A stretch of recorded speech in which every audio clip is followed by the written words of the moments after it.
दोस्तों, जैसा कि आप सभी को मालूम होगा कि हाल ही में अमेरिका में चुनाव मुकम्मल हुए हैं और डोनाल्ड ट्रंप कमला हैरिस को हराकर अमेरिका की गद्दी पर बैठा है। यानी कि ट्रंप एक बार फिर से अमेरिका का नया प्रेसिडेंट बन गया है। आज की इस वीडियो में हम बात करने वाले हैं इस्लाम और इस्लाम की ताकत के बारे में और आपको बताने वाले हैं कि डोनाल्ड ट्रंप ने चुनाव जीतते ही मुसलमानों को लेकर क्या बड़ा बयान दिया है। मुसलमानों को और इस्लाम को अपना दुश्मन समझने वाला देश अमेरिका आज किस तरह से इस्लाम को सुपर पावर कहने लगा है, कैसे आज इस्लाम की ताकत को पहचानने लगा है, जानकर यकीनन आप लोग भी हैरान और परेशान रह जाओगे। इसलिए आज का ये वीडियो आप सभी के लिए बहुत खास है। आप इसको आखिर तक जरूर देखें और सबसे पहले अगर आप भी इस्लाम को सुपर पावर मानते हो तो आप इस वीडियो को दिल से एक लाइक जरूर कर दें और कमेंट बॉक्स में अल्लाहू अकबर लिखकर इसे शेयर भी कर दें ताकि और भी लोगों के पास में यह वीडियो पहुंच जाए। तो चलिए दोस्तों शुरू करते हैं। दोस्तों, सबसे पहले तो हम आपको बता दें कि पहले अमेरिका इस्लाम का सबसे बड़ा दुश्मन हुआ करता था। अमेरिका एक ऐसा देश था जो कभी भी इस्लाम को देखना पसंद नहीं करता था। इस्लाम को मिटाने की, इस्लाम को दबाने की इसने हर तरह की कोशिशें की थी, लेकिन इसकी तमाम कोशिशें बेकार गईं। इस्लाम के खिलाफ उठने वाला हर कदम इस्लाम को फैलाता ही चला गया। जब अमेरिका में हर तरह से इस्लाम को बदनाम किया जाने लगा तो लोगों में इस्लाम को जानने की ख्वाहिश पैदा होने लगी, यानी कि लोगों में इस्लाम को जानने की इच्छा होने लगी। इसके बाद अमेरिका के लोगों ने इस्लाम के बारे में जानना और इसके बारे में पढ़ना शुरू कर दिया और फिर जैसे जैसे लोग इस्लाम के बारे में पढ़ते गए वैसे वैसे उनके सामने इस्लाम की सच्चाई आती गई और उनको यह मालूम हो गया कि इस दुनिया में इस्लाम ही एक सच्चा मजहब है। सिर्फ इस्लाम ही है जो हक की दावत देता है। यही वजह थी कि फिर अमेरिका में इस्लाम बड़ी तेजी के साथ फैलने लगा। आज अमेरिका में सबसे ज्यादा तेजी के साथ फैलने वाला अगर कोई धर्म और मजहब है तो वह है सिर्फ इस्लाम। आज अमेरिका जैसा सुपर पावर देश भी यह मानने लगा है। आज अमेरिका को भी यह लगने लगा है कि इस्लाम जैसा सुपर पावर कोई और नहीं है। दोस्तों, अब बात करते हैं हाल ही में होने वाले अमेरिका चुनाव और मुसलमानों के बारे में। इस चुनाव में डोनाल्ड ट्रंप को पक्का यकीन हो गया था कि इस चुनाव में उसकी हार पक्की है। वह इस चुनाव में हार रहा है। अब अगर उसको कोई जीता सकता है तो वह है सिर्फ अमेरिका के मुसलमान। इसलिए डोनाल्ड ट्रंप ने चुनाव से सिर्फ एक दिन पहले सोशल मीडिया पर मुसलमानों की खुलकर तारीफ की और अपने एक्स अकाउंट पर लिखा कि इस्लाम एक शांतिप्रिय धर्म है। मुसलमान अमन और चैन पसंद करते हैं, इसलिए हम मुसलमानों को साथ लेकर काम करेंगे और साथ ही मुसलमानों से अपील भी की अगर वह मुझे वोट करेंगे तो इससे शांति की बहाली होगी। इस बात से अमेरिका के मुसलमान इतनी ज्यादा खुश हुए कि उन्होंने ट्रंप का खुलकर साथ दिया। यानी कि अमेरिका के सारे मुसलमानों ने ट्रंप को वोट दिया, जिसकी वजह से ट्रंप ने कमला हैरिस को हरा दिया और यह चुनाव जीत गया और एक बार फिर से अमेरिका का नया प्रेसिडेंट बन गया।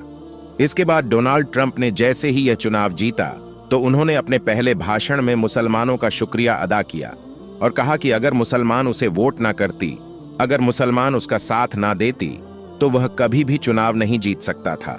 और यही नहीं, इसके बाद डोनाल्ड ट्रंप ने इस्लाम की भी खूब तारीफ की। और दोस्तों, सिर्फ अमेरिका ही नहीं बल्कि ब्रिटेन सरकार ने हाल ही में यह फैसला लिया है कि ब्रिटेन में जुम्मे का खुतबा और अज्जानूर के दिन रेडियो पर प्रसारित की जाएगी ताकि पूरा देश उनको सुन सके। हम आपको बता दें कि ऐसा ब्रिटेन में पहली बार हुआ है। इसी तरह से जर्मनी में भी पहली बार लाउड स्पीकर पर अजान दी गई है, जिसको सुनने के लिए लोगों की काफी भीड़ जमा हो गई थी। कहने का मतलब यह है कि पूरे यूरोप में लोग इस्लाम से काफी मुतासिर हो रही है और इस्लाम में दाखिल भी हो रही है। यानी कि पूरे यूरोप में इस्लाम बड़ी तेजी के साथ में फैल रहा है और खास करके अमेरिका में हाल ही अमेरिका में इस्लाम कबूल करने वालों में बड़ी तेजी के साथ इजाफा हो रहा है। अभी हाल ही में अमेरिका के एक चर्च में अजान भी दी गई थी, जिसे आपने भी सोशल मीडिया के जरिए से जरूर सुना या देखा होगा।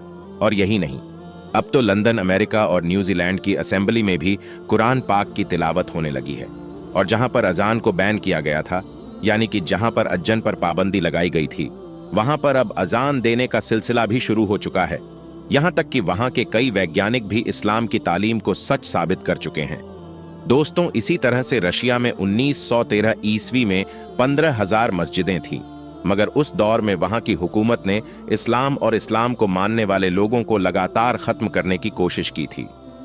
इसी वजह से सोवियत यूनियन के द्वार में सिर्फ 94 मस्जिद ही बाकी रह गई थी। यानी कि बाकी मस्जिदों को या तो शहीद कर दिया गया था या फिर डांस बार में तब्दील कर दिया गया था। या फिर उन मस्जिदों पर ताला लगा दिया गया था। अब आप सोचेंगे कि इतने जुल्म के बाद तो रशिया में इस्लाम पूरी तरह से खत्म हो गया होगा, मगर हम आपको बता दें, इतना जुल्म सहने के बाद शायद ही दुनिया में कोई दूसरी कौम होगी जो दोबारा खड़ी हो सके। लेकिन कहा जाता है कि इस्लाम वह पौधा है जिसको जितना काटोगे यह उतना ना ही ज्यादा फलता फूलता जाएगा, यह उतना ही ज्यादा हरा भरा होता जाएगा। इसी बात का गवाह बनी है आज रशिया की बड़ी बड़ी और खूबसूरत मस्जिदें। आज रशिया ने भी यह मान लिया है कि तरक्की इस्लाम को खत्म करके नहीं, बल्कि इस्लाम को गले लगाकर की जा सकती है। अल्लाह के करम से आज रशिया में तकरीबन 8,000 मस्जिद है और मौजूदा वक्त में मुसलमानों की आबादी 2 करोड़ 80 लाख तक पहुंच गई है। दोस्तों याद रखें, अल्लाह ताला ने इस्लाम में वह लचक रखी है कि इसे जितना दबाया जाएगा यह उतना ही ज्यादा बढ़ता जाएगा। और आज अमेरिका जिन हालातों से गुजर रहा है उसको देखते हुए यहां तक कहा जा सकता है कि अब अमेरिका पहले जैसा सुपर पावर नहीं रहेगा। और साथ ही अमेरिका में इस्लाम का बढ़ता क्रेज भी इस बात की ओर इशारा कर रहा है कि आने वाले वक्त में अमेरिका पर सिर्फ इस्लाम का ही राज होगा, और सिर्फ अमेरिका ही नहीं बल्कि पूरे यूरोप पर इस्लाम छा जाएगा। याद रखें कि इस्लाम था, इस्लाम है, और इंशाअल्लाह इस्लाम हमेशा रहेगा। दोस्तों, अमेरिका में लगी भयंकर आग के बीच दिखा नमाज और कुरान का ऐसा करिश्मा कि जिसे देखकर अमेरिका का राष्ट्रपति डोनाल्ड ट्रंप भी सजदे में गिर पड़ा और यह मानने पर मजबूर हो गया कि सुपर पावर अमेरिका नहीं है, बल्कि सुपर पावर तो वाहिद अल्लाह की जात है। और यही नहीं, अल्लाह के इस करिश्मे के बारे में जानकर यकीनन आप भी हैरान रह जाओगे। इसलिए आज का यह वीडियो आप सभी के लिए बहुत खास है।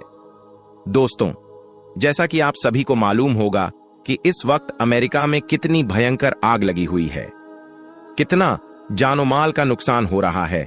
और यही नहीं, अमेरिका में लगी हुई यह आग लगातार बढ़ती ही जा रही है और फैलती ही जा रही है।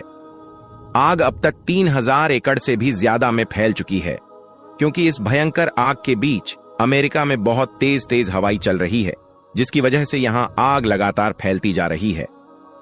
फैलते फैलते यह आग हॉलीवुड अड्डे तक भी पहुंच चुकी है, जिससे बहुत से हॉलीवुड एक्टर्स के घर भी जलकर खाक हो गई हैं। अमेरिका में लगी आग से आज पूरा अमेरिका जहन्नुम नुमा बन गया है। जगह जगह से लोगों के चीखने और चिल्लाने की आवाजें आ रही हैं। और यही नहीं, बहुत से जानवर भी इस आग में जलकर राख हो गई हैं और आसमान से बहुत सारे परिंदे भी छटपटाकर नीचे जमीन पर गिरने लगे हैं। आज इन वीडियोस को देखकर हर किसी की आंखों में आंसू आ रही हैं। इस आग के हवाले से बताया जा रहा है कि यह आग अमेरिका में बहुत से इलाकों तक पहुंच गई है और इसमें काफी सारे लोग जलकर राख हो गए हैं। बहुत से जानवर भी मर गए हैं। और यही नहीं, इस भयंकर आग से तकरीबन 2 लाख के आसपास लोग घर से बेघर हो गए हैं, क्योंकि उनके घर जलकर राख हो गई हैं। हालांकि आपको मालूम है कि अमेरिका अपने आप को सुपर पावर कहता है। हर तरह की टेक्नोलॉजी आज अमेरिका के पास में है। बड़ी बड़ी आग बुझाने वाली मशीनें आज अमेरिका के पास हैं।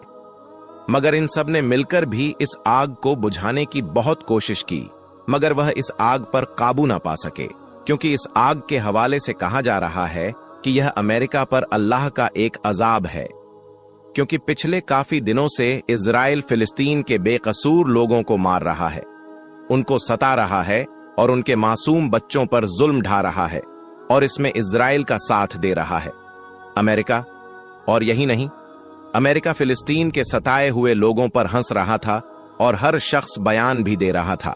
इसलिए अल्लाह ताला ने अमेरिका पर यह अजाब भेजा है, जिसकी वजह से आज अमेरिका खून के आंसू रो रहा है। दोस्तों, हम आपको बता दें कि इस वक्त अमेरिका में जो यह आग लगी हुई है, यह आग आज से तकरीबन 10 दिन पहले लगी थी, लेकिन अभी तक इस पर काबू नहीं पाया जा सका है। यह आग रुकने का नाम ही नहीं ले रही है। बड़ी बड़ी आग बुझाने वाली मशीनों की मदद से, ड्रोन की मदद से और हेलीकॉप्टर की मदद से, यानी कि हर तरह से इस आग को बुझाने की बहुत कोशिश की गई। इस आग पर हर तरफ से पानी डाला गया, मगर खुद को सुपर पावर कहने वाला अमेरिका अपनी हर कोशिश में नाकाम रहा, यानी कि इस आग को कंट्रोल में नहीं किया जा सका। यह आग तो अमेरिका में ऐसे फैलती जा रही थी जैसे कि इस आग में पेट्रोल छिड़क दिया गया हो। इस भयंकर आग ने सुपर पावर अमेरिका की नींद उड़ा दी। इस आग के चलते अमेरिका के राष्ट्रपति डोनाल्ड को अपने सारे दौरे भी रद्द करने पड़े। इसके बाद फिर इस आग को बुझाने की हर तरफ से कोशिश की गई। बड़ी बड़ी आग बुझाने वाली मशीनों को बुलाया गया, आसमान से पानी छिड़का गया, मगर यहाँ आग तो कम होने की बजाय बढ़ती ही गई, यानी कि फैलती ही चली गई। ऐसा लगने लगा था जैसे कि अब इस आग पर काबू पाना मुश्किल है। अब यह आग पूरे अमेरिका को जलाकर राख कर देगी। इसके अलावा हम आपको यह भी बता दें कि अमेरिका में लगी इस आग की वजह से अमेरिका का टेम्परेचर भी तकरीबन 40 डिग्री से ऊपर हो गया था, जिसकी वजह से पूरे अमेरिका में गर्मी बहुत ज्यादा तेज हो गई थी। यह खौफनाक मंजर देखकर अमेरिका का हर इंसान सदमे में आ गया। फिर जब अमेरिका के मुसलमानों ने यह मंजर देखा तो उनके पास अल्लाह से दुआई करने के अलावा कोई रास्ता नहीं था। इसलिए फिर अमेरिका के बहुत से मुसलमान अपने अपने घरों से बाहर निकले और बीच मैदान में जाकर एस बनाकर खड़े हो गई और फिर अल्लाह की बारगाह में सजदा करने लगे, यानी कि वह इस मुसीबत की घड़ी में अल्लाह ताला के सामने झुकने लगे और नमाज पढ़ने लगे। इसके बाद अमेरिका के मुसलमानों ने कुरान पाक की तिलावत की और फिर सबने अल्लाह की बारगाह में अपने हाथ उठा दिए और फिर रो रो कर और गिड़गिड़ा कर अल्लाह से दुआएं मांगने लगे। अब दोस्तों, इधर अमेरिका के मुसलमानों का अल्लाह से दुआएं मांगना था और उधर अल्लाह ने उनकी दुआओं को कबूल फरमा लिया। इसलिए फिर कुछ ही देर के बाद पूरे अमेरिका में जोरदार बारिश होना शुरू हो गई, यानी कि अमेरिका में जिस जगह पर भयंकर आग लगी हुई थी उस जगह पर तेज तेज बारिश होने लगी। जबकि हम आपको बता दें, इस वक्त अमेरिका में मानसून का कोई भी मौसम नहीं है, यानी कि बारिश की दूर दूर तक कोई संभावना नहीं थी। फिर भी अल्लाह की कुदरत से पूरे अमेरिका में जोरदार बारिश होने लगी, जिसकी वजह से फिर अमेरिका में जो आग लगी हुई थी वह पूरी तरह से बुझ गई और अमेरिका के लोगों ने राहत की सांस ली। और यही नहीं, फिर जब इस बारे में अमेरिका के राष्ट्रपति डोनाल्ड ट्रंप को मालूम चला तो वह भी सजदे में गिर पड़ा और यह मानने पर मजबूर हो गया कि सुपर पावर हम नहीं है, बल्कि असल सुपर पावर तो अल्लाह की जात है।